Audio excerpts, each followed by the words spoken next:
Are coming up. Make money, money, make money, money, make. Football Friday has you covered. Now, here's Monty. Hey, yo, man. Happy Friday. Thank God. September 24th, 2021. Big Friday, big football Friday for you. Big weekend in college football, obviously, with the Utes.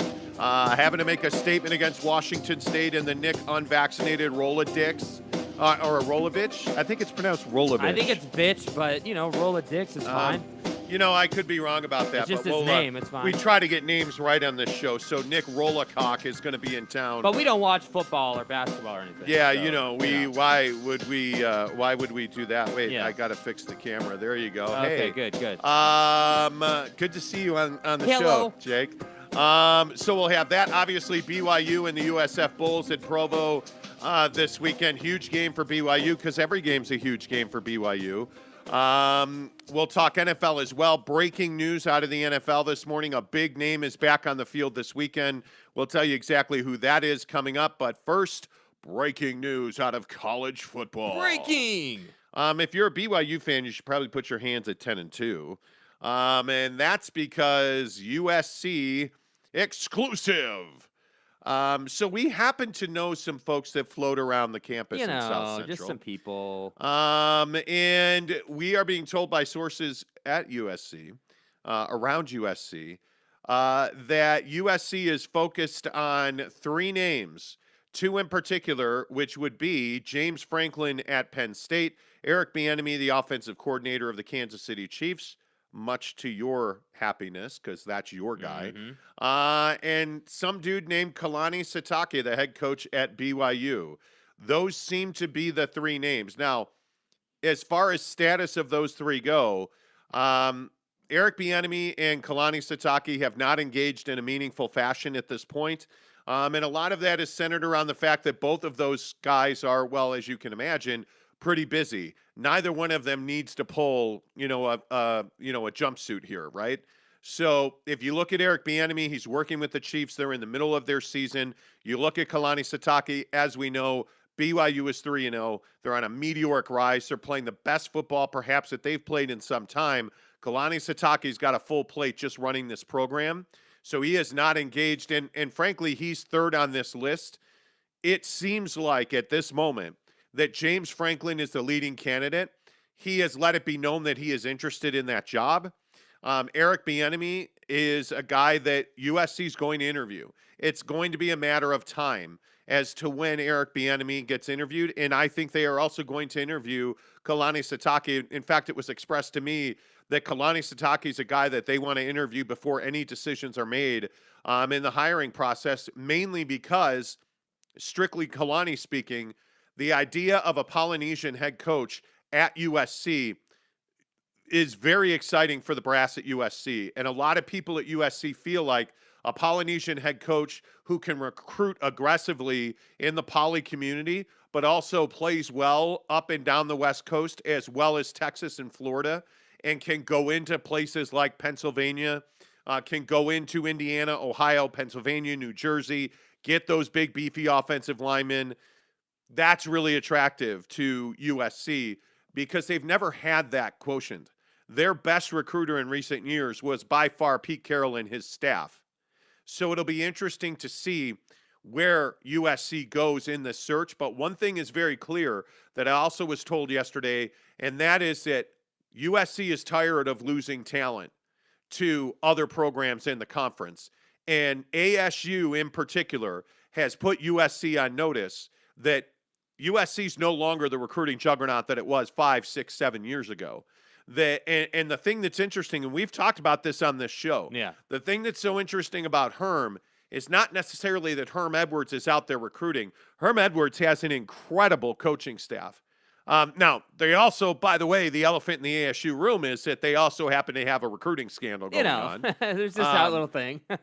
But, I mean, when I say to you, when I say to you, hey, Kalani Sitake, Polynesian head coach at USC, Jake, what comes to mind? What do you think when you hear that? I think that he's the best of the three candidates. I think that's just the facts of the case. I think that Kalani Sitake is somebody who's shown his worth and proven his quality in taking BYU from being, just a mediocre program that's a big brand and has an ESPN contract to a team that is now coveted by conferences and coveted by people who want to make money and continue their livelihood. And I think that's a big jump. And now, this season you're 3-0 coming off of, last year was kind of a fluke season for everybody in sports, but if you go back, you think about, okay, 11 wins and then now you're 3-0, you're a big deal right now.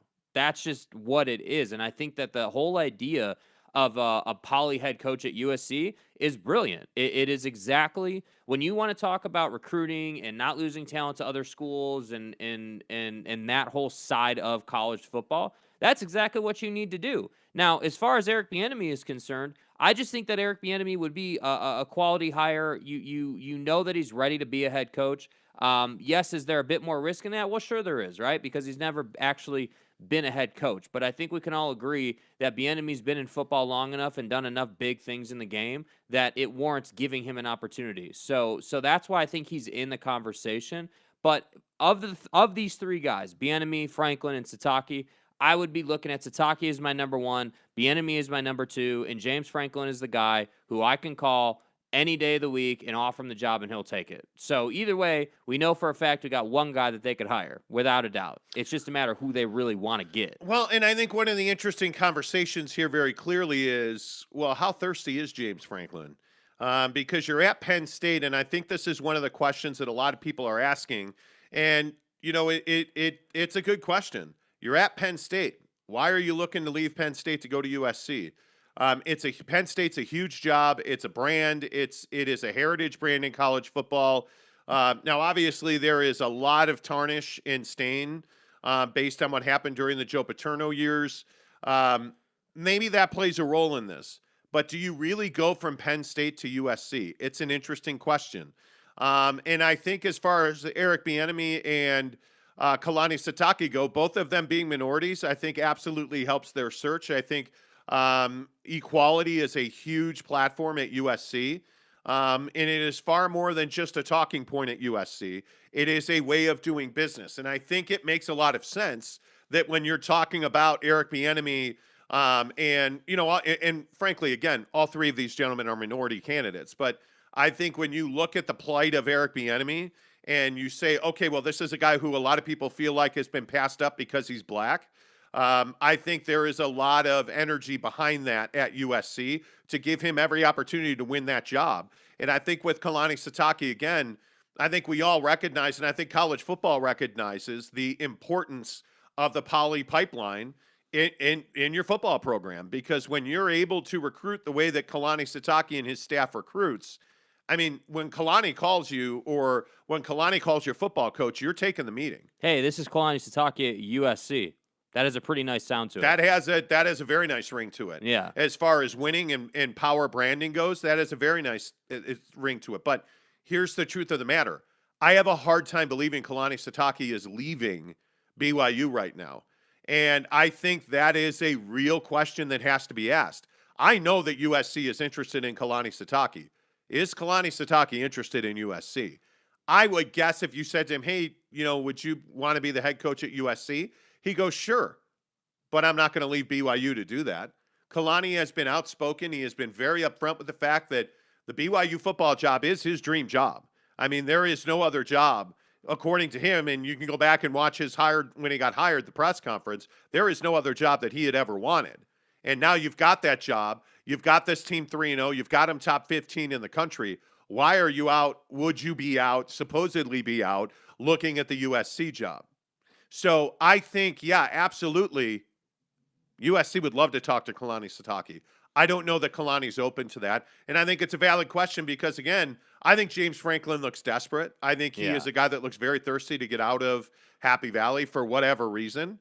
And I think Eric Bieniemy and Kalani Sitake are two better candidates than James Franklin is for this job. Yeah, no, I completely agree. And I just think that the whole idea of a Polynesian head coach at USC is brilliant. I think it shows a clear understanding of of what USC is and really what it can be and where it can go. And I think the main point with Kalani is that this guy has built a great recruiting platform at BYU, an independent, started from nothing. With all due respect to BYU, I think we could all agree that SC with the right head coach and the right setup is a powerhouse. There's just no way to deny that. And I think that no matter what, we've had our disagreements about where USC is and what they are right here today. I think we can all agree that provided they have the right head coach and the right mentality in that program, they can go to the moon, man. I mean, that's what USC can be. And so I think for Kalani, the trouble is that, BYU is his dream job, but USC is not far behind. And I don't think USC is far behind for anybody. I don't think it's outlandish to call any of the top head coaching names and say, hey, we're USC. Would you be interested in our job? It's not like you're Stony Brook. It's not like you're some low-end program. So that's the challenge in this whole situation. And I always maintain, in coaching, hiring situations, there's always a dark horse. There's always someone you don't know about that's going to emerge at the end that nobody knew about. And I think you got to be on watch for that, because these are the three names we have now are very solid head coaches. They're staples in the game, right? And Bieniemy obviously isn't a head coach. He is a coordinator, but at the end of the day, I'm a firm believer that he is more than ready and more than capable. So these are three candidates who are all very skilled and very good at what they do. It's just going to be a matter of logistics and who wants the job and who's ready to take the job. And so I think I think the biggest wild card is Bieniemy.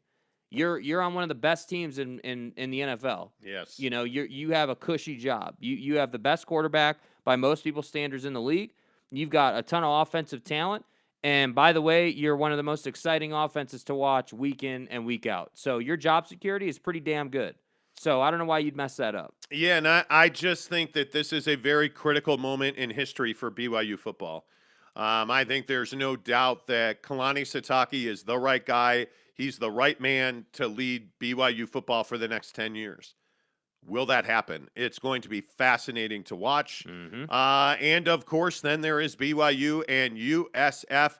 A little breaking news overnight. And I will read you the word-for-word direct message that I received. The DM. Well, yeah, because I think it's significant. And just to be clear, there was no vanish mode on this DM. Right? No, there wasn't, because this is somebody I talk to at BYU all the time. And this person said, real question marks around Jaren's availability this week.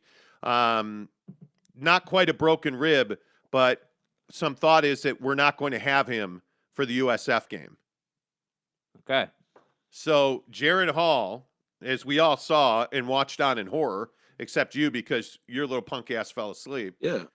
Not my problem. At the end of the game last week against ASU, he is running roughshod all over the field and gets crushed at the goal line.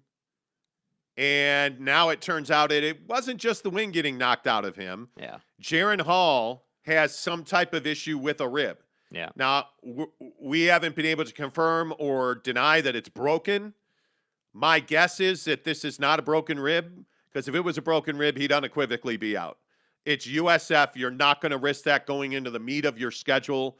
So my guess is that he's dealing with something other than a broken rib, which could be a displaced rib. This could be a fractured rib. Whatever it is, it's incredibly uncomfortable. He's not going to be. Yeah, and you wouldn't risk it. You can put a flak jacket on a guy like this, and he can play. Why would you risk that against a team that, frankly, you should beat by 20 points? Yeah. Well, and I think too, I could be wrong. I want to say they're favorited. What is 23? It? 23. Yeah. I mean, this is a game where this feels like a game that is perfectly suited for Mr. Baylor Romney to come in and have a nice time. That's what this feels like. This feels like a game where you're going to say, all right, Jaren, let's take a chill pill. You got us 3-0 for the, through our first 3 games. You got us off to a great start. Let's give you some time off. Let's get you healthy again, or at least, as close to 100% as we could possibly get you.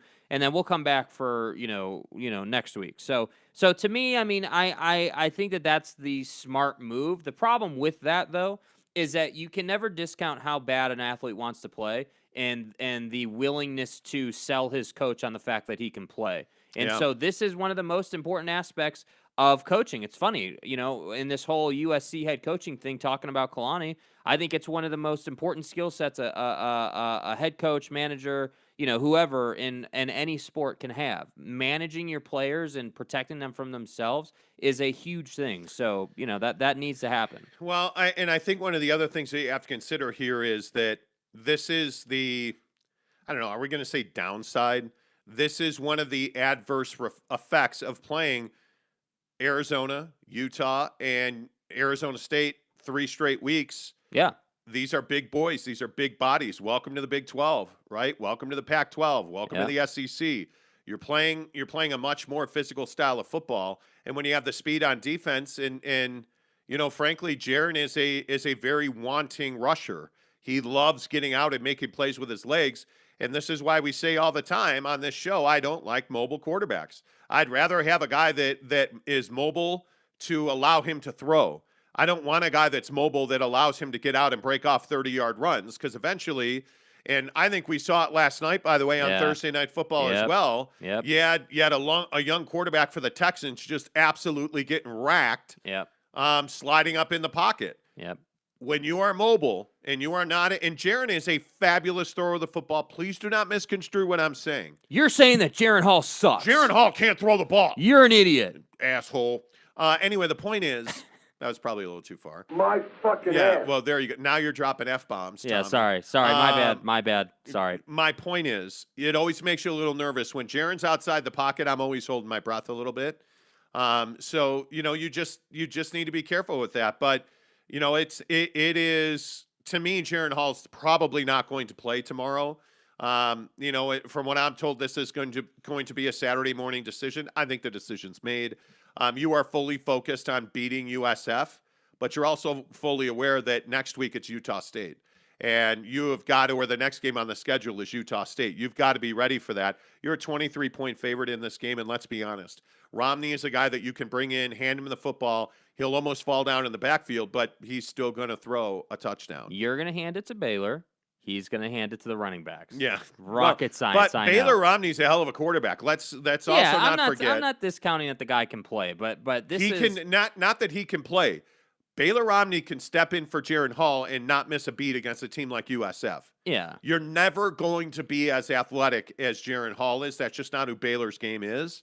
But he's a guy that can play. He absolutely can throw the football. There is no doubt about that. I would expect BYU to win this game by 21 at least.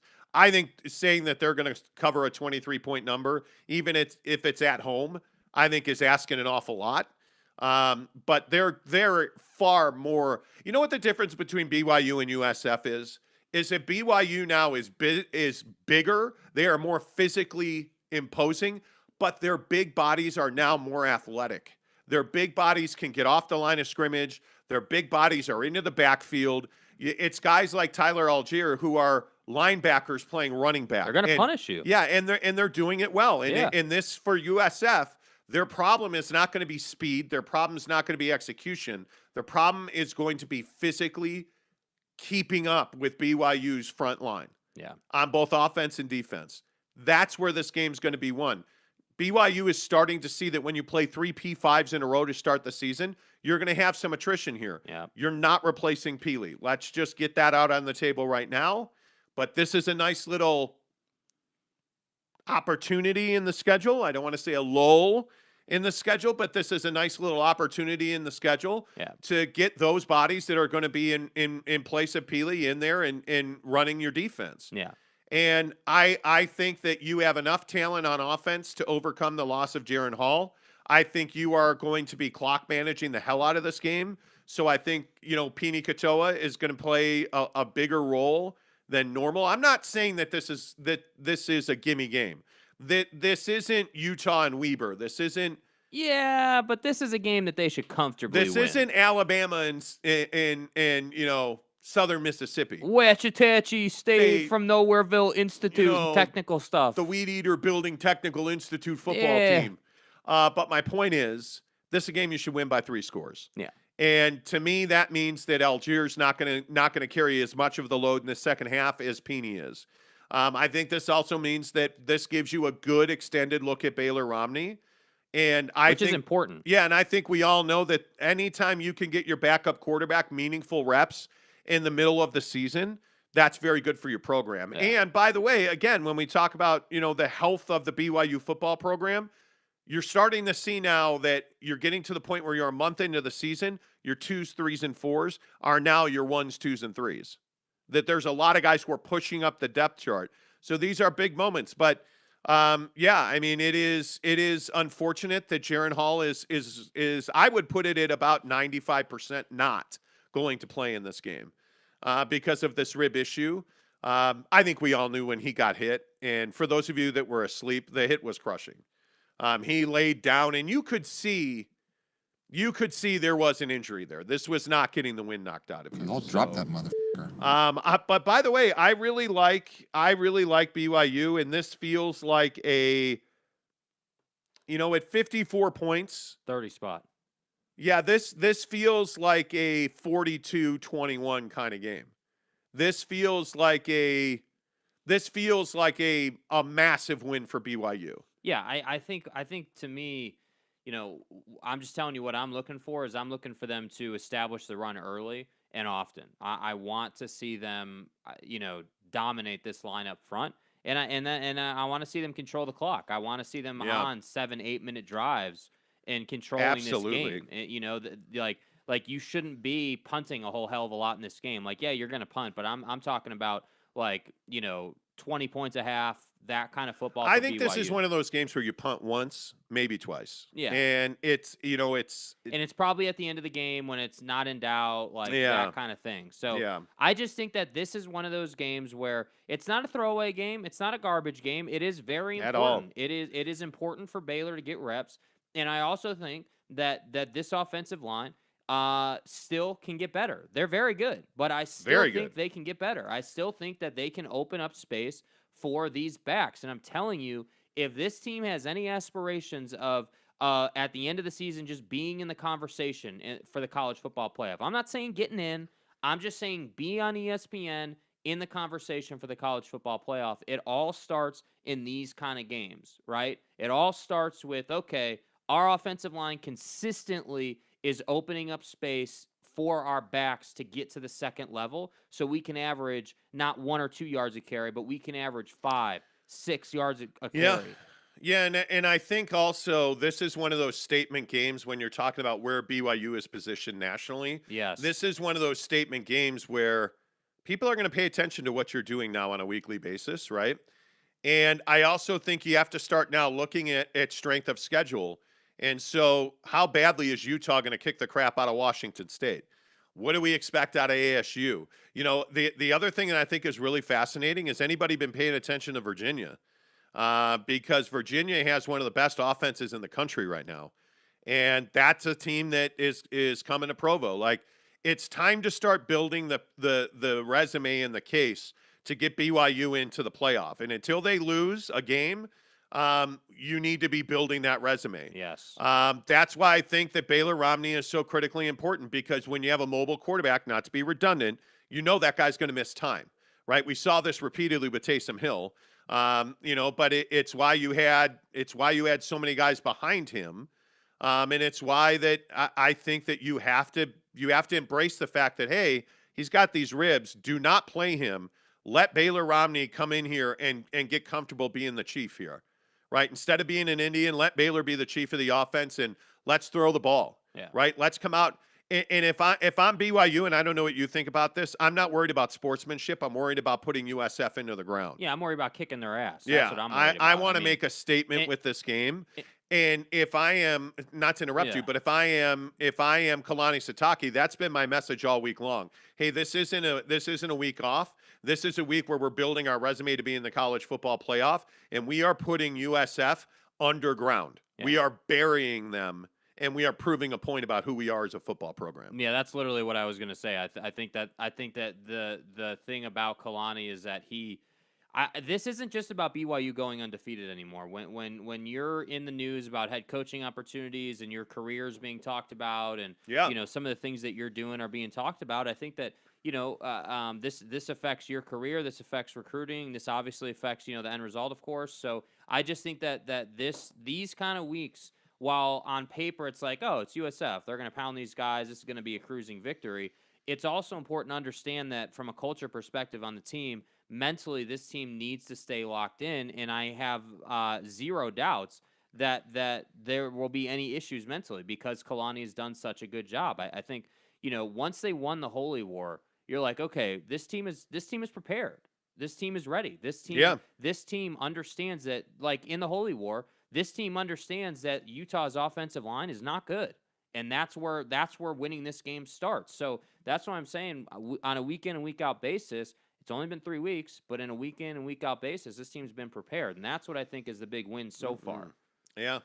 Well, now you've got injuries to deal with, so it'll be interesting to see. Let's get some of the comments in here live on YouTube. If you're listening on the podcast, really appreciate you. Make sure you subscribe to the show.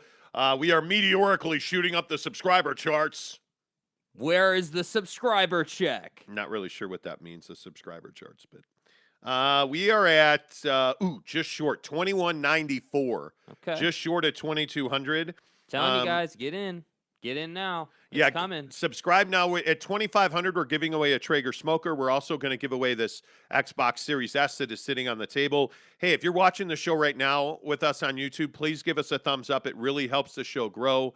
It really evangelizes the awesomeness. Evangelizes. Yeah, just hit the thumbs up. We appreciate it. And subscribe. Take a picture that you're subscribed. Tag The Monty Show. Hey, that's me. And SLC Supercars. That's Jake on Twitter, Instagram, or TikTok. All of them. One of them. It's up to you. It really does make a difference for the show. So please give us a thumbs up and a like. Let's get your comments in this morning. Dane, what's up? Dane first in. Morning, boys, he says. Kenny says, morning, boys, I'm alive. Yeah, Kenny, how we feeling today? How's the car? Q Sam says, morning. Morning, Q. Wait, what's the stitch with the car? Remember, Kenny the other day was like losing his mind because his car wouldn't start. It was like 1 in the morning. Oh, yeah. Yeah, after work. Remember that? That's right. He was listening to the show. Yeah, freaking out. He was worried that like some crazy serial killer was going to come out of the dark. BYU fan CJ says, game day eve, go Cougs. Yeah, it is. Yep. Kenny says, good to be here. Whoa, we're coming close to 2,500. I Yes, know. we are. It's coming quick. And it's been, and that's the thing it's not cliche. I mean this wholeheartedly. Thank you guys. Like, we could not do what we do every day without you guys. We don't make money on this show, essentially. I mean, we buy you Xboxes and PS5s and Traeger smokers to give away, so it ain't like we're accumulating wealth. But this show is very enjoyable. This is a good show. I feel like we have a good community. Our listeners are very active in the show, so we really appreciate that. That's why we read your comments every day, because we really love having you guys here. So the fact that you subscribe to the show and you listen to our podcast, we're doing 3,000 to 4,000 downloads a day on the audio portion of this podcast. That's crazy. I remember days where we were doing 10 or 20 downloads a day in total on the audio version of this podcast. We're doing 3,000 to 4,000 regularly now. And it's because you guys support our show, and I just cannot say thank you enough for that. A lot of people ask us why we're not in radio. Well, because we have a podcast, and our podcast does quite well. And if we're being honest, if we're getting, 3 to 4 listens on audio, and if we're getting, we routinely do about 5,000 video views a day on YouTube across our platform. So all of our different, videos that we have up, our highlights or our live streams, we're starting to get close to 10,000 people a day hearing our voice. That's why we don't work on radio. We've had opportunities, it's because you guys support the show, and we really appreciate that. Ramiro says, morning, fellas. What's up? Chris Karn says, hearing Jaron Hall may not play. Crack ribs from the game. Yeah, we were talking about that, Chris. You're absolutely right. Yeah, it is. And again, if you're just tuning into the show right now, Jaron Hall is 95% not going to play in this game. I don't think he plays. I don't know why you would. He took that hit on the goal line against ASU really to end the game. And isn't that always how it happens? Oh, yeah. Yeah, well, and that's the thing. You love a mobile quarterback until he gets hurt. I mean, that's the thing. It's that game-breaking, back-breaking run. Oh, and then he gets hit and he gets hurt. Yeah. And it's like, here we go. Like, that's the bummer about it. So, yeah, Chris, I think you're exactly right. Cody Strickland says, I couldn't watch the game last night. So frustrating. I I'm not sure there was much of a game to watch, frankly. I will say though, I am impressed. I am impressed with how Sam Darnold's come out and played really good football. I mean, you look at what Zach Wilson's going through with the Jets, and everybody this week was in full panic mode because, well, he wasn't very good last week. I don't think a lot of this is on the quarterback. And I look at the way, Sam Darnold's playing 23 of 34 with 304 yards on the road in Houston. I don't care if Houston is playing with Girl Scouts on their defensive line. He still threw for 304 yards in a game in the NFL. And I'm not sure that Sam Darnold's a guy that we would have predicted doing that this year. Mm-hmm. And so I just give him a huge tip of the cap. The Texans are awful. And whatever's going on with Deshaun Watson, this is self-inflicted now. Come on. Who are we kidding? BYU fan CJ says, but he's a Mormon. Isn't that against their woke thinking? You mean Kalani at USC? I don't think they're woke thinking. I don't think USC is woke. I think what USC is progressive. And I think one of the things, that's why I think you're seeing the 3 top candidates at USC are all minorities, right? And I think you're seeing that USC cares about equality. USC cares about inclusion.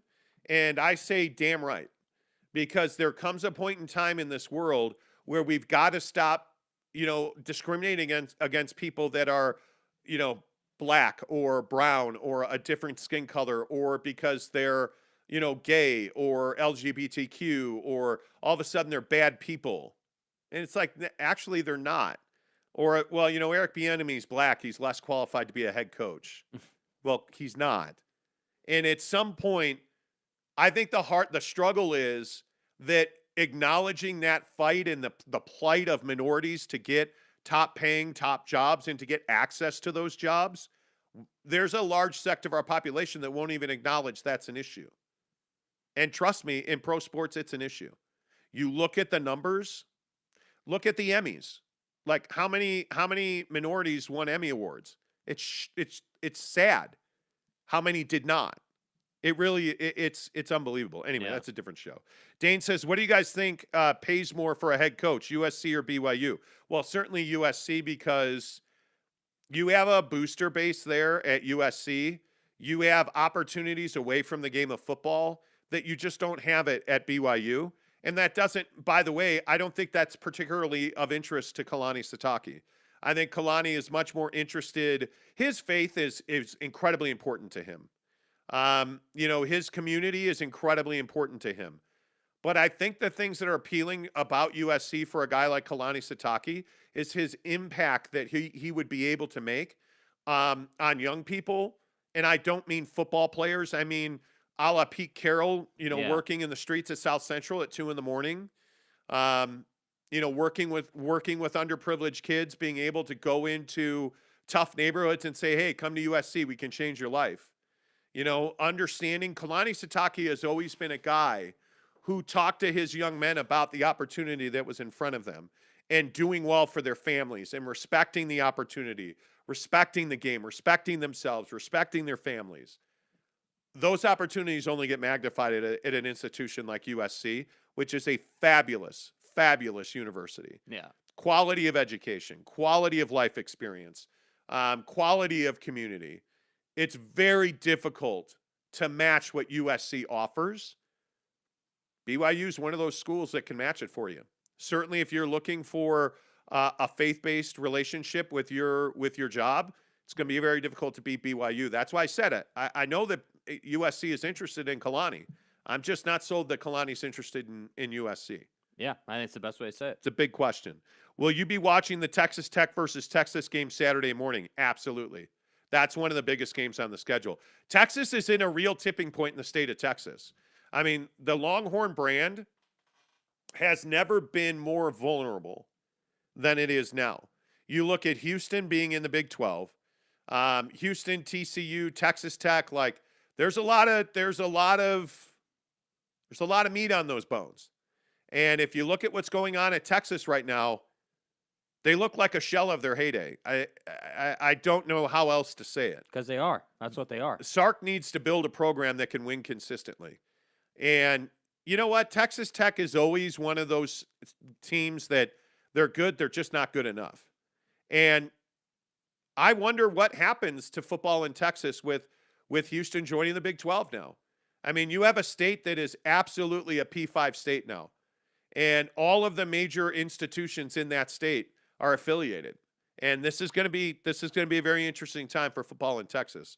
Recruiting wise, I think it's going to be very difficult in the next 5 years to fend off the Pac-12s of the world, to fend off the SECs of the world.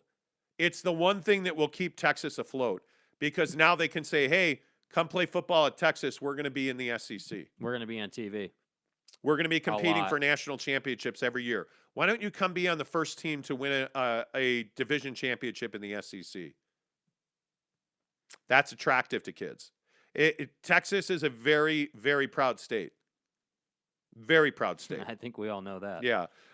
Brian Shelson. I'm sorry if I'm getting that wrong. Shelson. USC should take Wilcox from Cal. Well, so how shall I say this? I was smitten with Justin Wilcox when he got that job. I thought he was the right guy, the energy, the mentality they needed to really go and build a program for the Cal Bears. That just hasn't happened. He's under 500, and I could be wrong, but Justin Wilcox is under 500 as a coach at Cal. They have that beautiful stadium. They have a really passionate fan base. They're irrelevant. And they're irrelevant. And I think some of that is the conference. I think a lot of that is they just don't have the talent. And I think a lot of that's on Justin Wilcox. He is a fantastic football mind. Probably should be a coordinator, not a head coach. And my guess is his time's up at Cal would be my guess. I think there's going to be wholesale changes in the coaching ranks in the Pac-12. Yeah. And look, I think that Justin Wilcox is a hell of a young football mind, and he's still a young football guy. But this is a guy, in my opinion, and I could be wrong, but this is a guy, in my opinion, he's in his 40s. He makes significant bread. The guy's making $3 million a year, and he's under 500 as a coach. And he's a guy that's a great defensive mind. Go be a coordinator. Yeah. And I think that's what's going to happen. But if you look up and down the Pac-12, USC already we know. Mm-hmm. I would think not UCLA, not Stanford, Washington, Washington State, Oregon State. Like all those programs have had or are going to. Utah. I'm telling you, there's something wrong at Utah. I think Kyle Whittingham's going to retire. I mean, you look at the teams in the Pac-12. I think you have turnover again at Arizona. I think depending on what happens with this recruiting scandal in Tempe, ASU could be looking at a new head coach. I just think Pac-12 is the home for dysfunction on so many levels. Like whether it's the conference level, whether it's a program level, whether it's a quarterback level, like there's, I mean, you know, it's like, you know, again, how many people know this week that Jackson Dart had surgery to repair his torn meniscus? Like, you know, there's just always something. That is just a ball breaker. Right? Like there's always something. Man. And so it just is, it's annoying. It's frustrating. I truly do wish, honest to goodness, I wish the Pac-12 was just as good as the SEC. That would be incredibly healthy for college football. But it's not. And it's not close. And we all know that. But I would also say that I think it can get there. And this is why I say the USC job is such a damn good job. Because you're going to take that job, and inside of 3 years, I think you're competing to win a national championship because kids want to play at USC. Think about what we just talked about with Texas. It's the exact opposite with California. So SoCal kids don't want to leave. Yeah. 9 out of 10 modern day kids want to play at USC. You know, you look across Southern California, those kids want to play at USC. Sure, some want to play at UCLA. But if you say to 7 out of 10 kids in SoCal, hey, you want to be a Trojan or a Bruin? Oh, that answer is obvious. They're going to take the Trojans. I look at Jackson Dart. Jackson Dart could have played at any school in the country. Yeah. He chose USC. Like, that tells you this is a kid from one of the best high school programs in Utah, Jackson Dart. Didn't go to BYU, and BYU was all over him. Yeah. From the day he came out of the womb, it seems. Yeah. He didn't go to BYU. He went to USC. And that tells you that USC can pull. He's a freshman. He's a Gatorade Player of the Year. He's not arguably. He was clearly the best quarterback in the class. Comes in, 3 plays in, snaps his knee, meniscus tear, surgery. He's probably out 3 weeks. And he led you to victory. And he energized your program and made you believe. And now he's out. There's just like the Pac-12. There's a curse, a hex. Hope Keaton can play. Yippee! Yeah. So and again, excited. I will just say again, I am not a Keaton Slovis guy. I'm not. Dane says I think BYU has more stable way to the college football playoff than USC in the next couple of years. Not it certainly as an depends independent. Who you hire, dude. It depends who you hire. If you hire a name, if they hire James Franklin, I agree with you. James Franklin's not doing anything at USC, in my opinion. I could be wrong.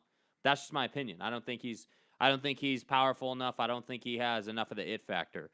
But if somehow they pull off the Kalani hire, you better look out. I mean, USC is gonna tear the whole conference down. I mean, they're gonna dominate. And I agree with Matt, who says Big 12 greater than Pac-12. In three years from now, the Big 12 is going to be better than the Pac-12. Right now, I don't think I think it's close now. You don't, but you have almost no depth. No depth. How many contenders are there for a national championship in the Big 12? One. Okay. One. No, but I'm not trying to hate. This is a serious conference. There's not more than one in the Pac-12. Oh, I think there's 3 every year in the Pac-12. Washington's in a down year. Washington and Oregon are always competitive to win the Pac-12. When was the last time Washington was relevant? 2 years ago. Wow. It's been longer than that. Before the last year Chris Peterson was at Washington. I mean, and I don't know. I can look it up for you. It's been longer than that. Maybe I'm wrong. Maybe I misremember or something, but I don't remember Washington being relevant for a minute. Like probably I was thinking like 3-4 seasons at least. No, Chris Peter. That was the part that sucks for Chris Peterson or for Washington is that Chris Peterson walked away at what was one of the, a real tipping point. And now we understood like 2018, Washington was a conference champion. So 3 seasons ago. Technically, 3 full seasons. 3 full seasons ago, so, sure. Not that I'm saying I'm right. I'm just saying that's the timeline you're talking about. So they had won the conference 2 or 3 years at that point. Yeah, at that point they were dominant. They had that defense. They had, they had a lot of great talent. But I don't know, man. I don't think we can sit here. My point is there's no way I'm going to sit here and say that the Pac-12 is better than the Big 12 because it's not. It's not. Oregon, UCLA, and USC are capable of winning every single week. How many teams in the Big 12 can we say that about? Yeah. Until Oregon, I disagree. I disagree. Until Oregon's not the team that beat Ohio State. It's not Oregon. We both know that I like Oregon. It's UCLA.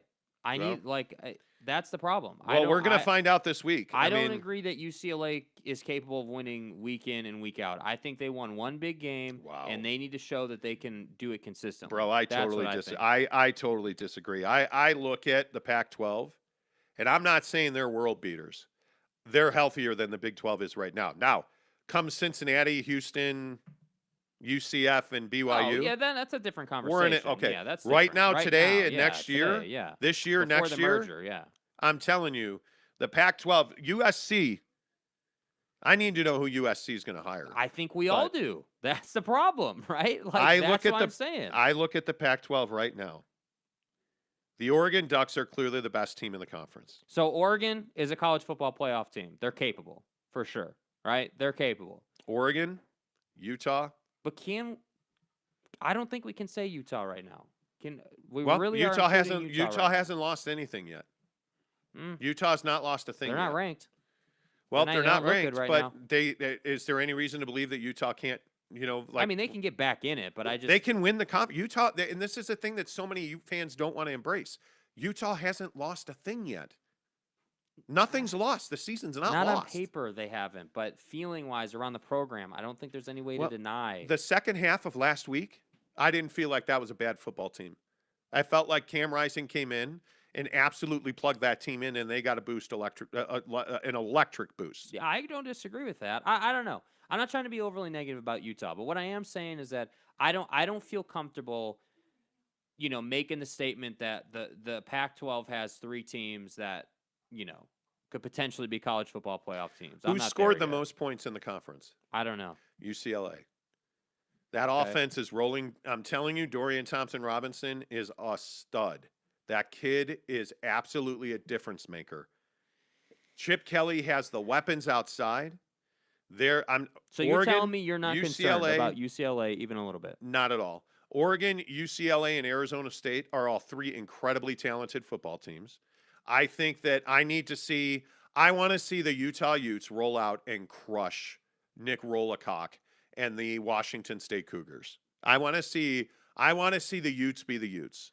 I want to see a jumping. And I'm telling you right now, Utah fan, if you were not in the building Saturday night, don't ever show up again. Well, I agree with that. Don't ever show up again, because we've heard so much about the home field advantage, and you've had a tough start, and you're just going to pull the ripcord. I've seen so many fans on Twitter. I'm not going. Okay, then don't ever go again. Don't ever go again. Because it's a joke that you're not going to go support this team with Pac-12 play just starting now. That's terrible. Greg Hawkins says, didn't Kalani say something about BYU being his dream job? He did when he got hired. Yeah. Dane said, I think BYU has more stable way. I read that one, excuse me. James Knight says, morning, boys. What's up? Matt says, I've been to most Big 12 stadiums. USC is miles behind the Big 12 in facilities. Au contraire, mon frere. They are not. The Coliseum has been completely renovated. Their practice facilities, their university facilities. I mean, I've spent a ton of time at USC. I know that campus pretty well. That's a beautiful campus. Now, it's in South Central. Yeah, absolutely. But you want to talk about a melting pot, whether you're Latino, Asian, black, white, whatever you want to be, you can be at USC. There's a lot to love about going to USC. Why do you think so many top recruits end up at USC, man? Like, facilities-wise, USC, the Coliseum is not the same old Coliseum. I'll tell you that. They have wood benches. They don't. BYU fan CJ says, if the Big 12 invite didn't happen, I'd be worried about losing Kalani. As it stands now, I don't see him leaving. Well, and that's why you're not, the coach at Cincinnati is not, Luke Fickell's not leaving Cincinnati. He's pretty much let it be known that, yeah, we can have a conversation, Mike Bone, because we're friends, but now is not the time for me to leave Cincinnati. Yeah. And I don't, somebody said to me yesterday on YouTube, well, Fickell should go to Penn State if James Franklin leaves. That's not who Luke Fickell is. That's not who he is. That's not at all who he is. eBay the Sofa Surfer, where the heck have you been? He said, great show yesterday. I listened in the afternoon on the airplane and made my trip enjoyable. The dog getting his butt vacuumed was way too funny. Also enjoy the Gabby discussions. How about the fact that now her allegedly murdering boyfriend has a warrant out for him? In a van down by the river. He has a warrant out for credit card fraud, and they only issued that warrant so that they could aggressively track him. Yeah. Oh, so now you're going to get serious about finding him. So get your facts straight. Turns out he's not in the swamp, is he? Yeah, Idiots. probably not. Morons. God, the cops have botched that. Where are we at in society today? Jordan Hall says, keep your grimy hands off of Kalani. Jeremy Bolton says, Matt, I agree. BYU is the better job. Kalani is where he wants to be. I know money talks, so BYU needs to pony up and pay that staff. But let's be clear. Kalani just got an extension, by the way. Let's be clear. It's not about what the better job is right this second. That's not the discussion at USC. It's not about where they are now. It's about who's going to be the guy that takes them and wins a national championship and says, go F yourself, Saban. Who's that guy going to be? Because the Pac-12 needs it. USC needs it, and college football as a whole needs it. So who's that going to be? Every guy like Kalani has principles built in it. It's what makes them who they are. Yeah. But they also want to win, and they want to win big, and they want to have legacies, and they want to have history. And you get that at USC. Ramiro says, the guy that landed – oh, hey now, comment dump. Sorry, Ramiro, you're out. Chris Carnes said, I want – like a ton of comments came in. I'm really sorry. Chris Carnes says, I wonder if Dart would have stayed home at BYU if Big 12 happened earlier. He may have. He well may have. Whiteside says, Dart made a mistake. He could have followed Wilson and Hall to the NFL. But the problem is you go to USC, it's instant to the NFL. Yeah, he's going to be an NFL starting quarterback. There's no doubt Jackson Dart's going to be the starting quarterback at USC. My guess is when he's healthy. And he is going to be a guy that absolutely – you don't go, with all due respect, Do you want to go to the NFL? I do. Okay. Do you want to go to BYU or USC? Well, let's see. Matt Barkley, Matt Sanchez, Matt Leinart. Mark Sanchez, excuse me. Sam Darnold, the laundry list of, and granted, they're all shitty quarterbacks, right? I mean, none of them made it big in the NFL. Yeah. But hey, Rodney Peete, you want to be a stud quarterback in the NFL? You don't go to BYU. You go to USC. You choose USC over BYU if you're going to be a stud quarterback, right? You want to be the next Reggie Bush? You can't do that at BYU. With all due respect, you want to be the next great quarter. You want to be the next Tom Brady? Can't do that at Utah either. Oh, you want to be the next great middle linebacker? Okay, go to BYU. Yeah. Kyle Van Noy, Fred Warner. You want to be a great DB in the NFL? Go to Utah. I would agree with that.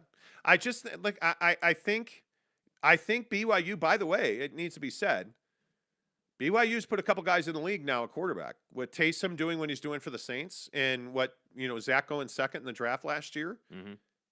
Jared Hall has a real opportunity. I mean, he's on national TV every week, and he's electric. He has an opportunity to be that next guy. Yeah. And so, is Baylor Romney the next guy in line? But here's also the question. If you are Jackson Dart, do you want to wait 3 years? Or do you want to play right now? He wants to play right now. Yeah. So he went to USC. Fabian Ranch. He better don't go to USC. Fly, Eagle, fly, by the way. Okay, there you go. Eric C. says, will the Aztecs be relevant anytime soon? No, probably not. Tanner Plummer says, I agree, Jake. The Pac-12 is very dysfunctional right now. Yeah. Truth. Hey, did you guys hear that they're adding a Monday night game to the NFL playoffs? Yeah, for the wild card round. Yeah. Brandon Whiteside says, Monty living in the past. Okay. Fabian Ranch says, Big 12 is better than the Pac-12. Seriously. Okay. That's fine. A couple more because then we got to get to the locks. This is so much bullshit.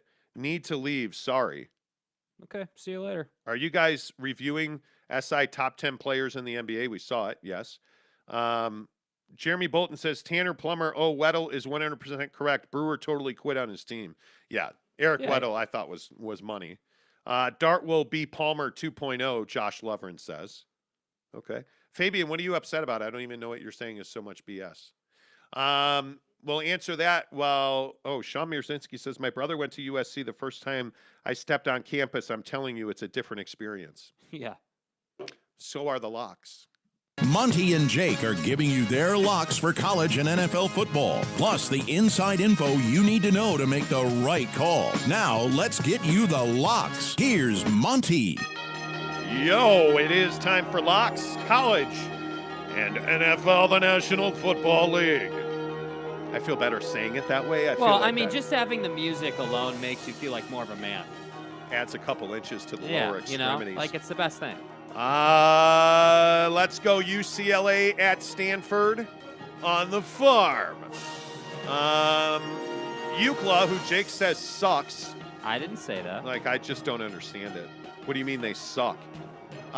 Jake says UCLA will never win another game, and that DTR is an awful quarterback, and that, that's just the facts of the case. I paraphrase that. Did I get that right? Yeah, that's exactly what I said, right? Word for word.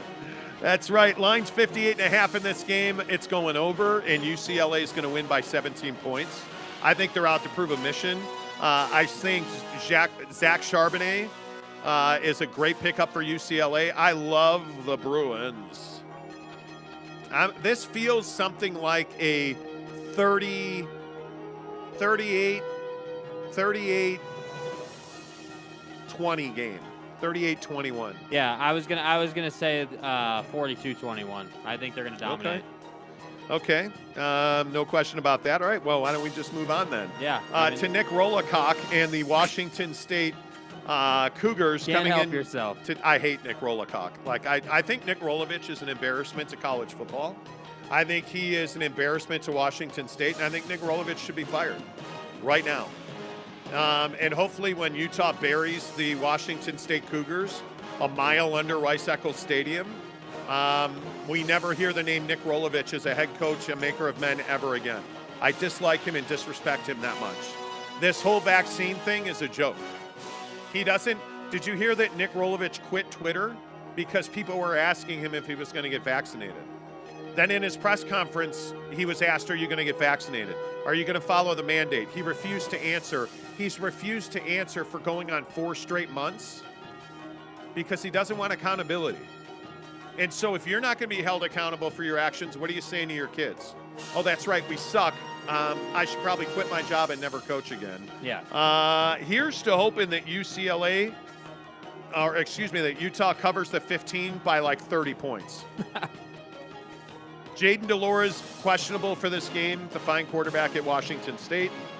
Micah Bernard needs to get his swag back, and there's some guy named Cam Rising who's named after a soccer team.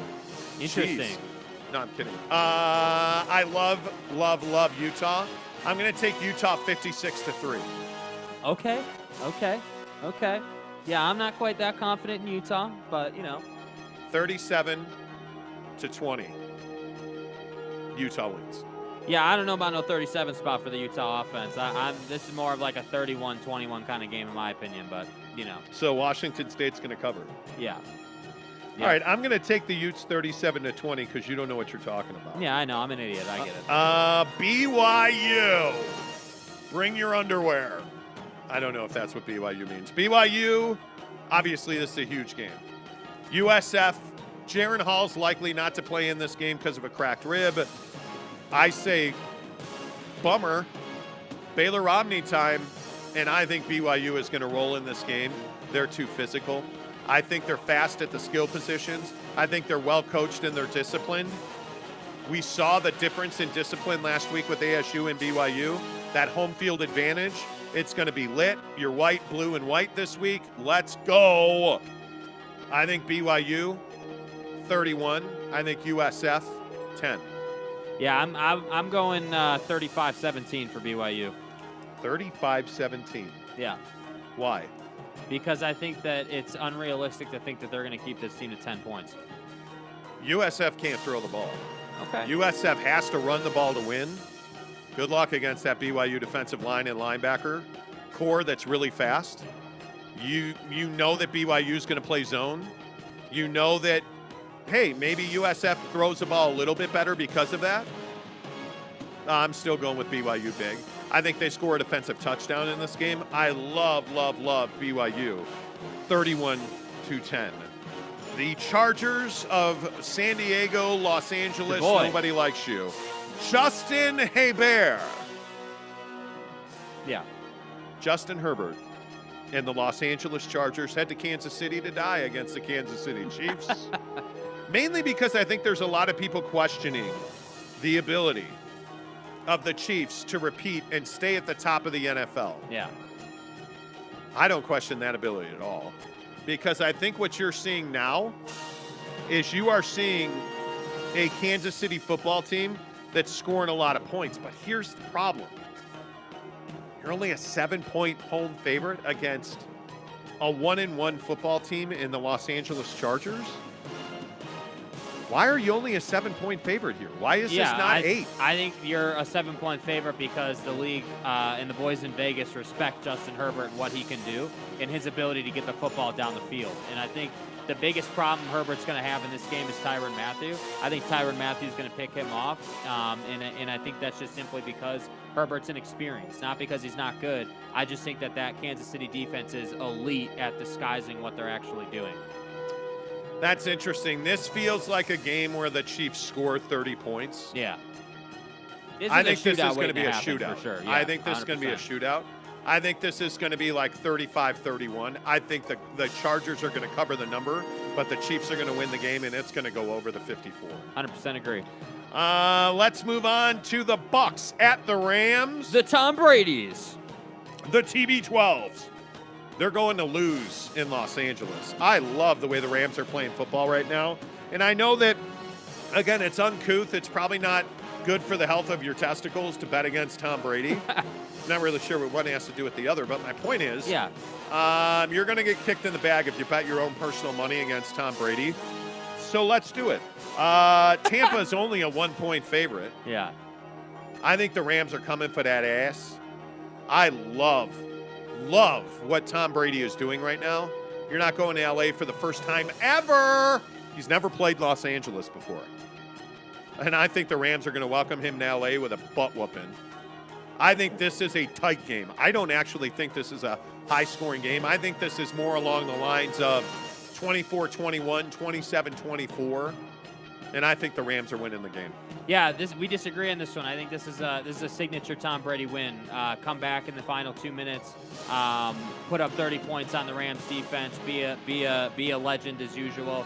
So to me, I like 30-27 Tampa Bay, and I agree. I think it's going to be a really tight game, and it's going to be a usual Tom Brady special to win it.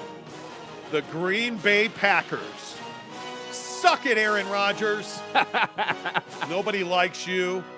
Your girlfriend can't get any movie roles, and you look like you're homeless.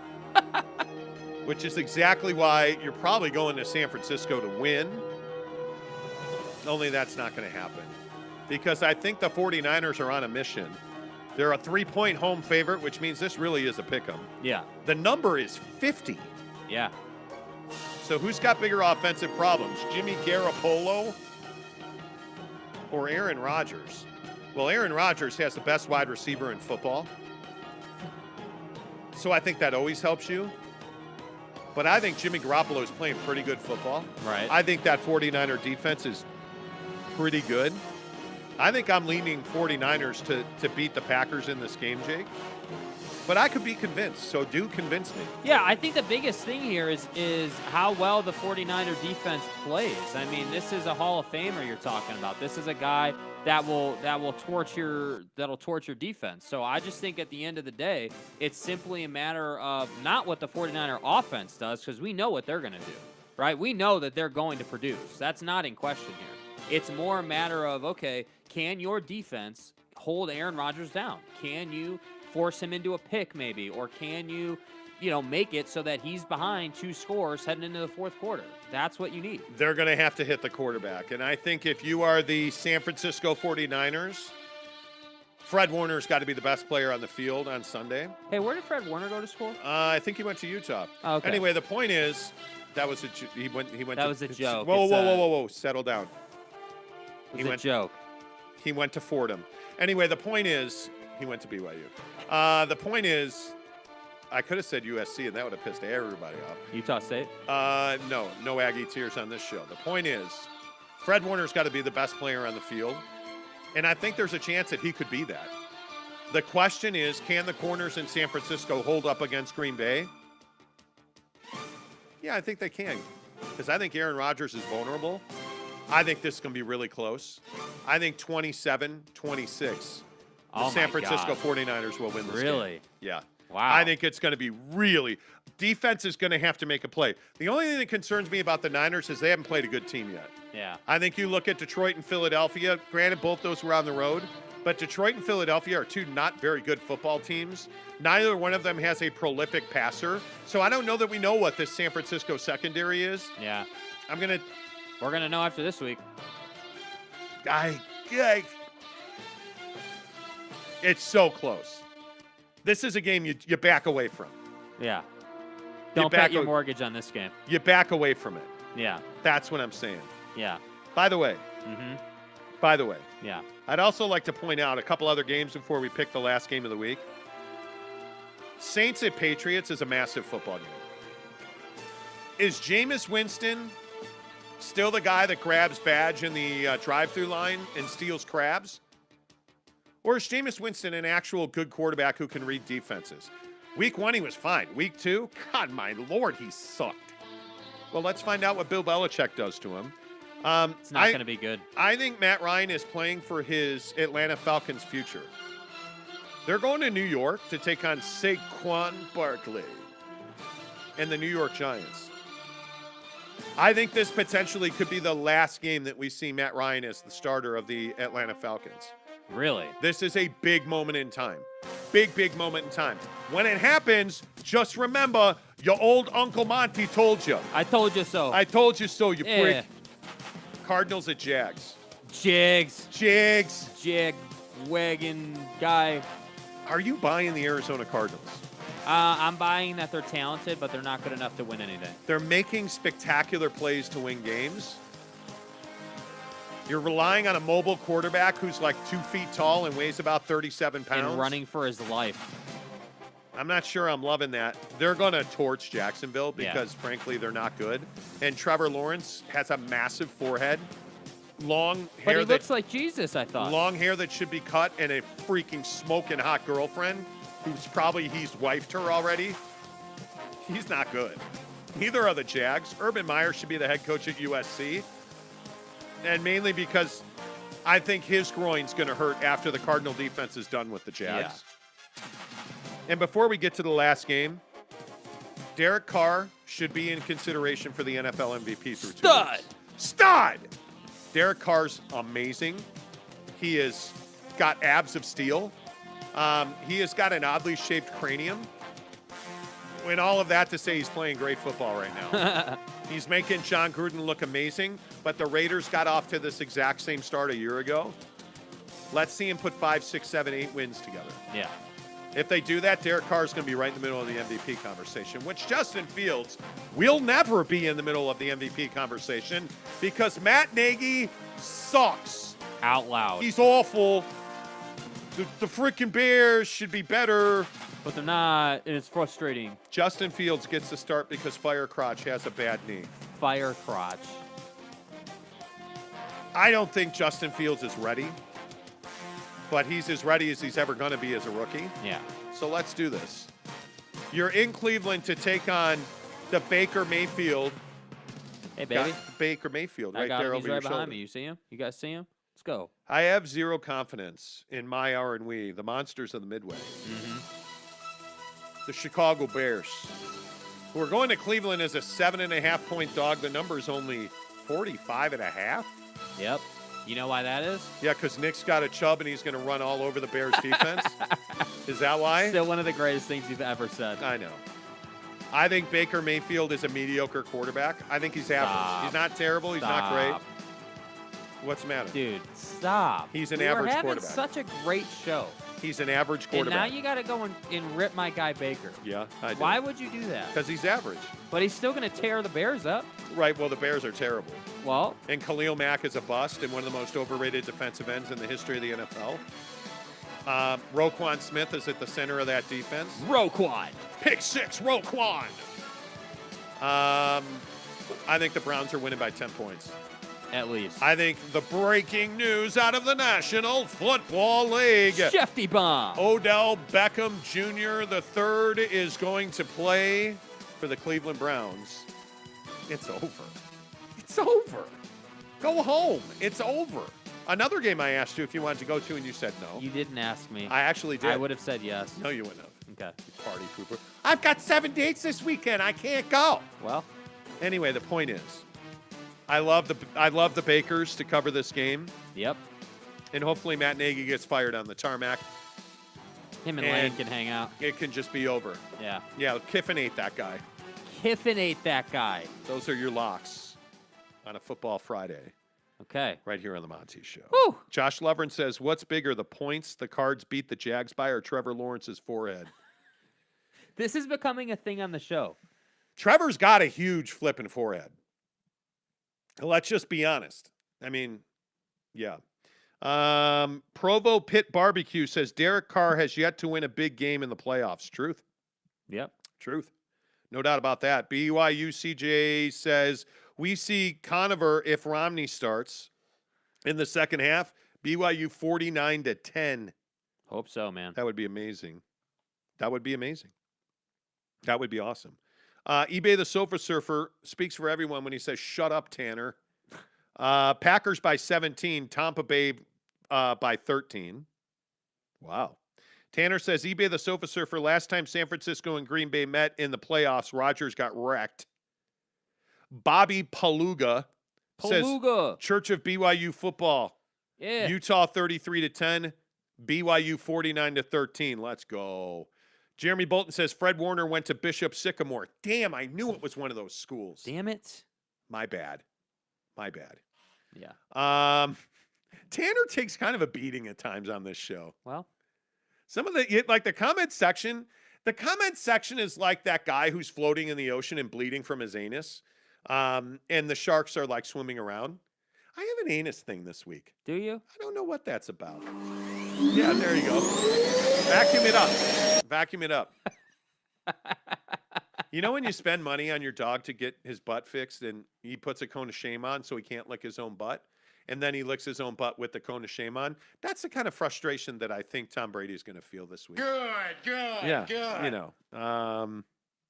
That's what happens. Jeremy Bolton says Aaron Rodgers' hair looks like it got ass vacuumed. Yeah. Yeah. Yep. I still can't get over the fact that Mila Kunis doesn't shower. Bro. Like, what are we doing? Mrs. Monty's pissed you just said that. Oh, balls on chin. Balls on chin. Bro, what? The draw is open on the Sneakers app. Guys. The draw is open. Okay. Come on, give it to me. Okay, so today and tomorrow, there are 2 massive draws on the Sneakers app. They're massive world-ending Massive. draws. Well hung. Huge. I don't know. Come on, I can't even load it. Like, I'm trying to load it, and I maybe I got to get off Wi-Fi. Wi-Fi? I don't know. Oh, sorry. Try again. Error. Oh my God. This is one of the shoes this year that I am desperate to have. I'm a man. So I am not in the mood for you, Sneakers app. I am not. Let's see what we do here. Okay, come on, baby. Oh, baby, give it to me. Stop. Oh yeah. Stop. Let's see. Jesus. Stop. Okay, we are officially entered to lose the draw on the Sneakers app. It says I didn't join the draw. What happened? Are you kidding me? Dude, what the? I'm telling you right now, I am not in the mood. I am not in the mood. And it's going to go into crisis lockdown mode here at the house. You know, run it back. Oh, what happened here? What happened here? Oh, come on. Dude, look at this. We need play-by-play here, bud. Come on. What's going on? I do have a show going on, but the winning a drop is more important than frickin' anyway. Jeremy Bolton says, Tanner, I appreciate your takes. You're no driftwood, thank God. Tanner says, thank you, man. You encountered an error. Please try again. Owned. I am not going to be able to. Oh my God, there is a Jordan second opportunity. The pollen? Oh, the pollen's available, Jake. You got to try and get that. I'm always trying to get that, if you know what I mean. Always trying to get that. You know what I'm saying? I can't believe I cannot join the straw. Yeah. This is so incredibly frustrating right now. You know. This is so frustrating. Just sitting here on Verizon, waiting for this to spin up. You Hey! know, 'cause we're in your basement. It said you're in. But now it just says it's spinning. Monty frickin' Yeah, I don't know why this hates me. Aaron Rodgers, yes, James Knight says hot tub quotes. The electrician came down from his 2,500 to like 19. Now, which electrician was this? Because you've got like 10 electricians. This is the Russian, bro. Oh, this is the Russian. Yeah. Okay. And Mrs. Monty got it. Wow, I can't join the draw. What is going on? Bro, maybe it's the payment method. Let's try a different payment method. You know, there's that thing called Apple Pay. Yeah. You know, where you can, connect your Apple account. I to, did. You know, and it's rejecting and it. Stuff. I can't get into the draw. This Well. is so frustrating. Jeremy Bolton says, guess who has connections to those Jordans dropped at UNC yesterday? Because it's not me. Exactly right. Exactly right. I don't like you very much. That's awesome. Yeah, can't join that draw. That is incredibly frustrating. What a bummer. What an absolute bummer. Let's see if I can re-win the Pollens. Yep, I'm in on the Pollens. You're in on the Pollens. Yep.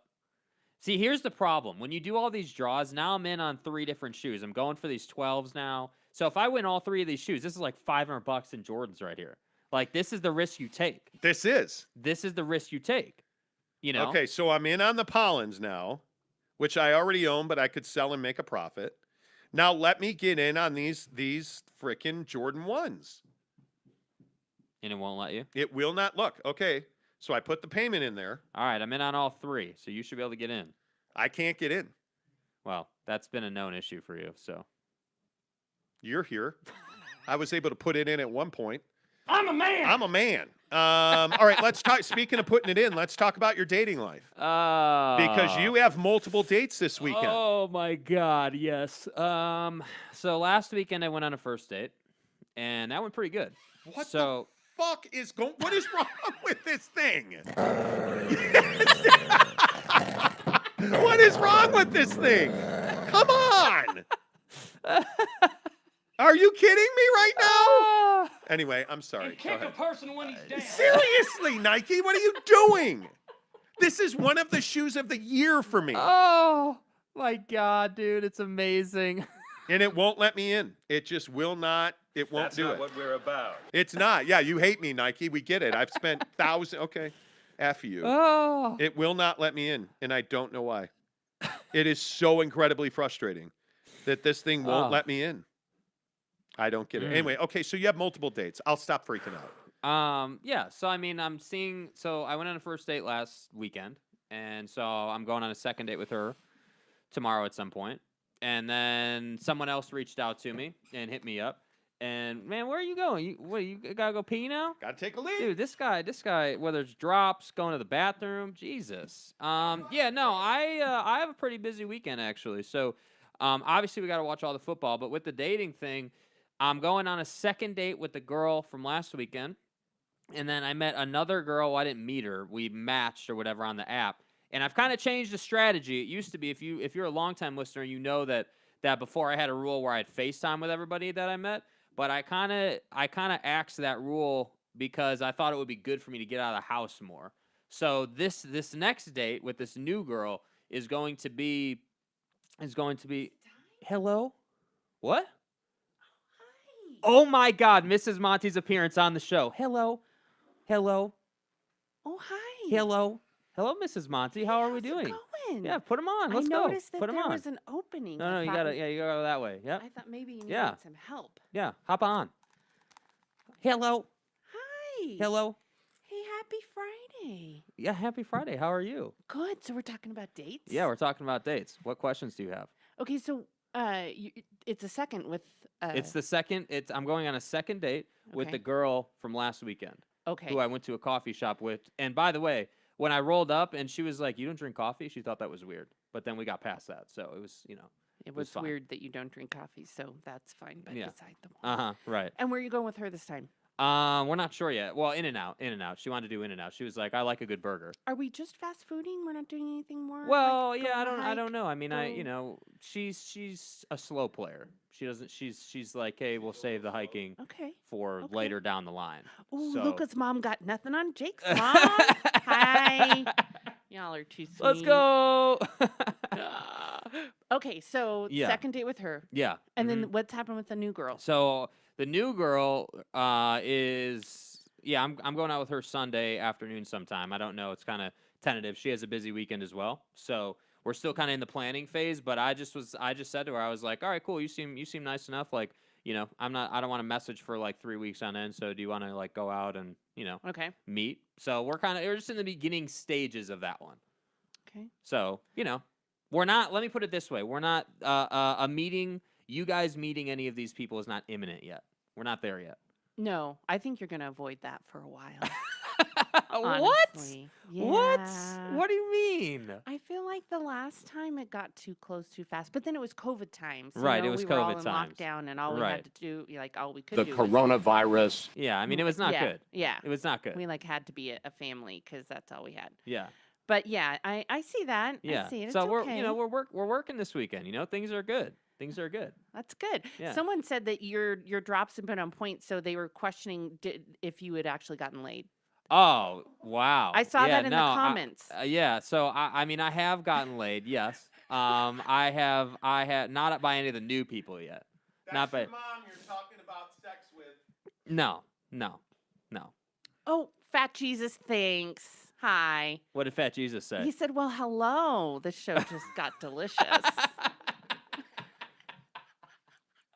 I don't Dude, get a y'all drop are for that. amazing, dude. You guys are amazing. Seriously. Okay. Seriously. Well, this was really fun. But Yes, thank you. Thank you for joining the show. I'll Now make everybody's a guest been appearance asking. again. Yeah, Yeah. it'll happen. So, yeah. In the meantime, Anyway. I'll let the real stars come back. Okay. Show's back on track. So, yeah, so that's kind of the weekend. And then obviously we got some smoking to do. We've got football. Yeah, so I mean the weekend's going to be good. As Monty rejoins the set. I Hello? haven't lost the draw yet. You haven't lost the draw yet. No, Okay. but I got into the one draw. Which Haha, straw? what's her take on the Gabby situation? Well, Too late. next week. Yeah. By the way, we talked about this already, right? What? There's a warrant out Oh for yeah, yeah. We lawn talked Brian about all that. laundry. Yeah. We talked about all that. Yeah. All right. So you're going to In and Out with the first girl. Yeah. Here's on the the question second that date. I have. Yeah. Here's the Yeah. question that I have. Yep. You're not meeting these. You used to have a rule Right. that you had to FaceTime with them before you would meet them, Right. Yeah. and you were trying to avoid troll faces with moles. So is that just not the? What? I'm a guy. Yeah, we're back. Show's back. So what? I'm kidding about that. But you tend to, first of all, Yeah. you have a certain type of woman. Okay. What does that mean? You like brunettes that kind of resemble, the matriarchs in your life. Okay. I don't want to say you're oddly attracted to your mom, but anyway, the point is, What the the point- fuck does that even mean? What are you talking you about? tend to date.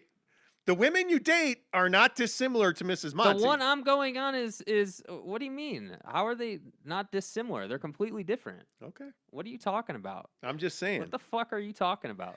Fat Jesus says, Monty, you look a few pounds lighter. Yeah, maybe. Eric C says Chelsea and Man City. Yeah. I'm working on it. We'll talk about that in a minute. But anyway, you like a certain type of woman. You like a brunette. Yeah, that doesn't mean I like them because they're related to my mom. No, What the fuck is that? but they don't not look like her. Okay, I'm just what does pointing that have out. to do what are you saying? You have a fetish. It's fine. Okay, like what? Like what kind of position you put me in here? I don't know. What are you talking about? Anyway, so you like brunettes, right? You're more of a brunette than the blonde I guy? like people who don't waste my time. That's what I like, and it just so happens those happen to be brunettes. Okay. That's what happens. So why are you not FaceTime? Brunettes are smarter, I agree. Why are you not why are you not FaceTiming because anymore? I'm in the house all week, every day.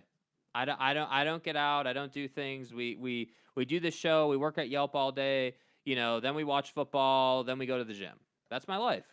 eBay the Sofa Surfer makes a good point. Ted Bundy liked brunettes too. Yeah, well, I'm not going to comment on And that. he was a serial killer. It's fine. I'm not commenting. On that. So you just start looking. You're fine because you want to. Didn't get the pollens. Yeah, that's a bummer. Well, you already won them. Yeah, I have them once. Well, I was hoping to make some money. It is Right. what it is. But you like brunettes, but you only want to get out of the house. That's why you're going on these dates. Well, no, it's not just to get out of the house, but that's a byproduct of it. Yeah. Yeah, I mean, okay. it's like, I'm trying You're to not be saying more no. open to it. You're not saying no. Yeah. I mean, for the longest time, I got criticized for being too hard, and being too picky. So now I'm like, all right, cool. Well, I guess I'll go on these dates and see what happens. This show gets real Game of Thrones like. Yeah. What's up, Mom? Fat Jesus says Jake just cares about one. No, I'm not reading that. He says he was talking about different orifices. Anyway, the point is, you're not about the sex guy. No. You're at this point in your life looking for something more serious, right? Like you're looking for a more stable. I thing. just have never been, maybe I'm just wired different. I've never been the guy who's just out to get some. That's not my thing. It's not obviously I enjoy it, but it's not my thing. Never has been, probably never will be. Cody Strickland says Monty is just trying to get his beak wet, bro. That's why. Okay. Hey, and there's something to be said for that. There is something to be said for that. And I'm fine with that. Unless they look like my mom, which I'm weirdly attracted to. Well, am I wrong? Am I wrong? Am I wrong? You tend to date tall brunettes, right? Why are you getting all upset about it? Because it puts me in a weird spot. You're saying that I date chicks because they look like my mom. What the No. fuck are you talking about? Josh Lovern says, recap of your show. BYU head coach to USC. Jake is into women that look similar to his mom. Jesus. And Monty loses another shoe raffle. Yeah, pretty Yeah. much. I didn't get the utility either. Yeah, that's what you get. Man, I'm 0 for 2. Well, let's hope that means I get the other one.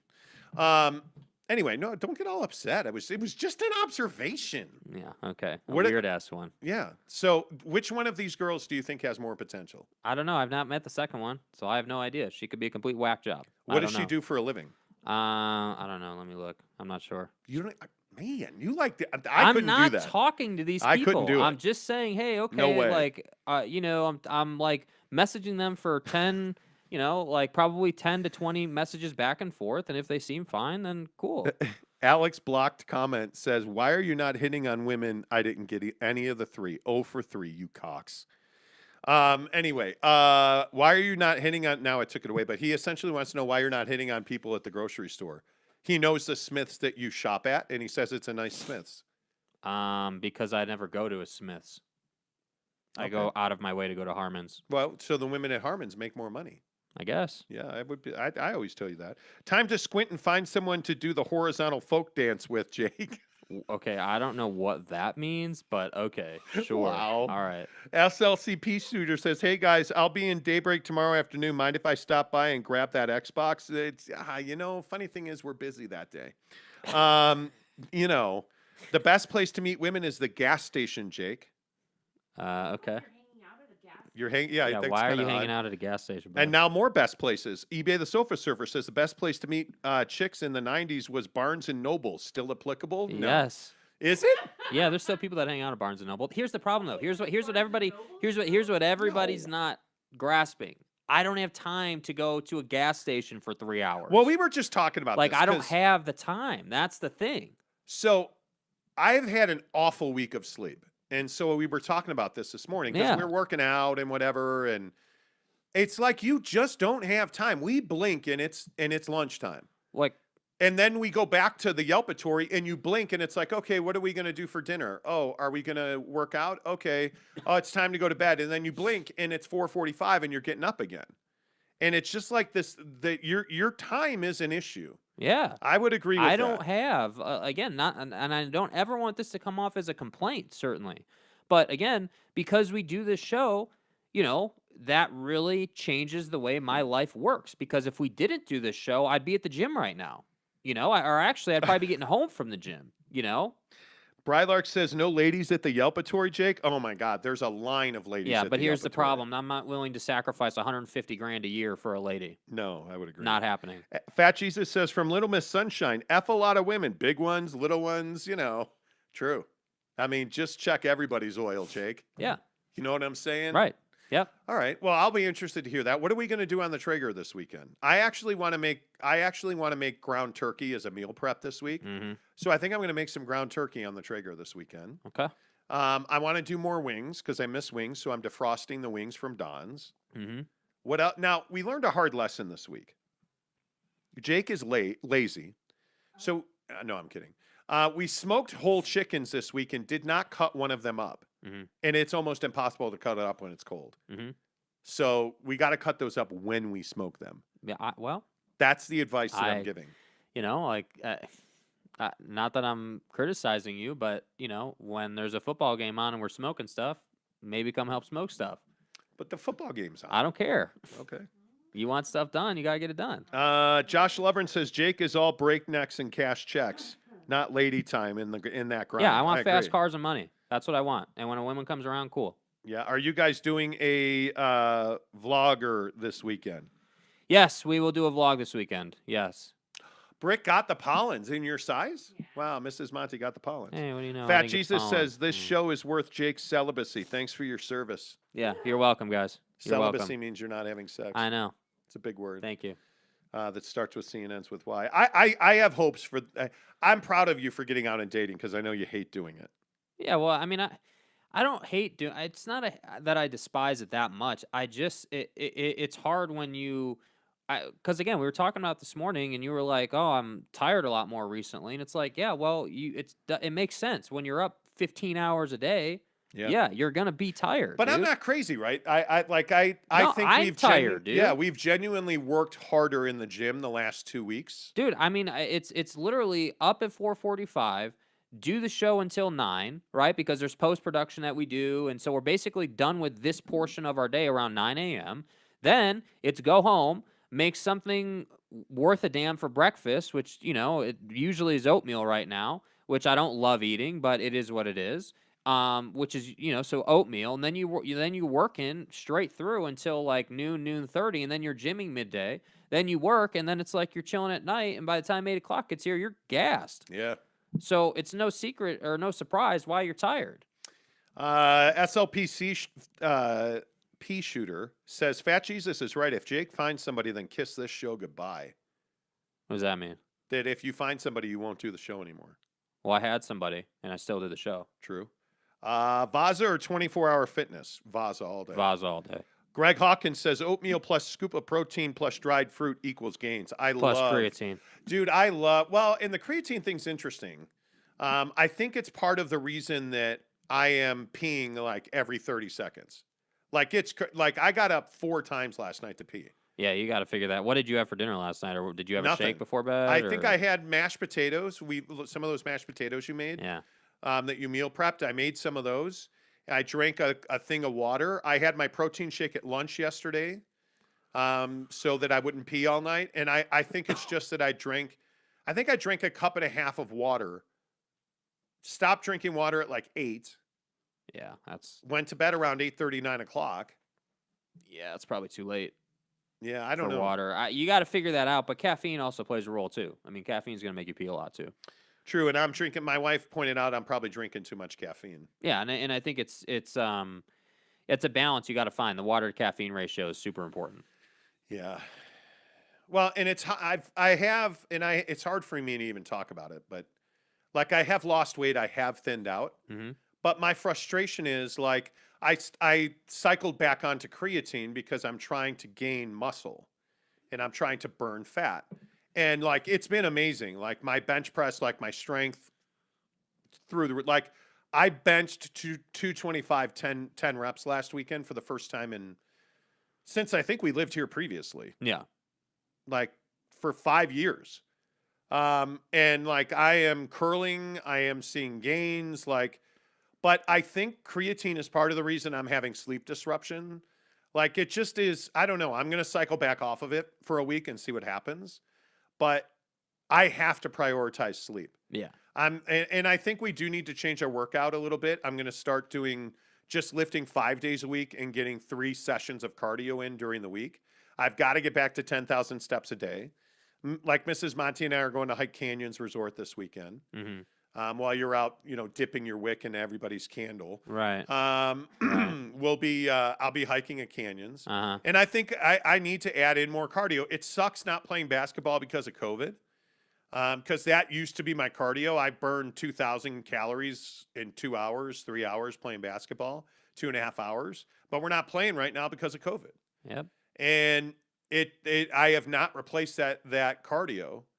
And, the formula really is that you need to walk, you need to take a couple of 10-minute walks a day. And then 3 times a week, you need to get a 30-minute cardio session in. And they say that will absolutely shred you up. Because I know that I'm doing all of the right things. Even my wife, who criticizes me on everything I eat usually, but even my wife would have to acknowledge, like, I've worked really hard on my nutrition. I'm eating well. Right. I'm eating at the right times of day. Yeah. Like I'm doing all these little things to make sure that, I'm losing pounds. And right now I've plateaued a little bit, but I'm clearly thinner. Yeah, I just think that you have to be cognizant of how much of a grind our life is. Like, not that that's a complaint, but I think you have to be cognizant of the fact that, yeah, we're not sleeping till 7 every day and then going to our 9 a.m. 9 to 5 job. We don't do that. Yeah, and there's nothing wrong with that. But my point is that when you're getting up at 4:45 every day and you've done 4 hours, 5 hours of work before anybody else really has started work, I mean, you start thinking about it, you're like, damn. Yeah. It's a lot. It's a fucking grind. And I don't think about it. My wife thinks about it. My wife talks to me about it. That we have to have, like, because I'm done. When I'm done working, when the Yelpatory's over. And I think part of your sleep issue is the couch, without a doubt. And I think it's so hard. It's hard. Like, I'm not criticizing you. It is difficult to not fall asleep on the couch. I do it all the time. Yeah, during the week. If I walk, like last night, perfect example. Yeah. Finished working. My natural habit is to try and decompress for 10, 15 minutes when work is over. I'll just go mindless. A lot of times I will sit at my desk and either look at TikTok or I'll just go upstairs and play with one of the dogs or something stupid like that. Last night we went to the grocery store. I came home. I had some mashed potatoes. I turned on the game. I started show prepping and I'm like falling asleep, man. Yeah. Like I'm tired. And it's not great. And my wife has been very adamant about, eating right. She's been very adamant about, making sure that we have some things in place where that's why I got this physical I got. Like, I'm doing everything right. I know I'm doing everything right. I just need to stay the course. And we need to get back into HIIT training, high intensity interval training. We were doing that when we lived in Arizona. We were doing that twice a week, 2 big HIIT sessions on a treadmill. Yeah. And it does make a difference. I hate treadmills. I hate it. I know they're not great. But they're necessary. There's just no more excuses about it. Yeah, they're necessary for sure. I've gained too much muscle. I can lift a house right now. Yeah. What good is that? Well, yeah. It'll be great in snow season when I'm snowboarding, but I need to burn fat. I have got to burn belly fat. That is the bottom line. I have got to get this midsection off of me, and if that happens, I won't care what the scale says. It's not if, it's when. Yeah, I won't care what the scale says. Yeah, because I think it's going to happen. It's just a matter of, it was great. Mrs. Monty and I took like an hour-long walk last week, almost 2 miles around daybreak. And it was great. It was a really nice walk. My dog attacked my wife, but hey, that's her fault, not mine. Right. Like, I enjoyed the walk just fine. Yeah, seriously. My dog bit my wife's leg. We have 2 dogs. One is my wife's dog, one is my dog. My dog's the ass vacuum dog. My wife's dog is the terrorist. Like, he's just an a-hole. Yeah. And he's sitting right next to me right here, actually. Anyway, all right, play the music because we got to go. Greg Hawkins says 150 minutes a week is helpful. I would not recommend high-intensity interval training unless you are athletes, just personally. We crushed it. We crushed it. It was so good. I am of the belief that you don't need to run. You need to walk. You need 10,000 steps a day. No matter how you get them, running, walking, whatever. And I am a firm believer that depending on your body and your size, you need to strength train 3 to 4 times a week. I love lifting. I'm going to train 5 days a week. I love it. I love how it makes me feel. I'm stronger. I do. But I have got to get pounds off right now. It's just got to happen. I'm tired of battling it. Yeah. So, hey, if you're here right now, please give us a thumbs up. It really helps the show grow. Please hit the like button. Greg Hawkins says, James Knight says, I think it's admirable the comments you guys put into the show, hence its growth. Yeah, I mean, you guys really make a huge difference. The comment section, interacting with you guys is amazing. It's why this show is growing, and we really appreciate you being here. We'll have a vlog this weekend. Jake will talk about his dating life. I'm interested to hear about that. Yeah. Should be a big weekend football. It'll be good. Until Monday, say goodbye, Jake. Goodbye, Jake.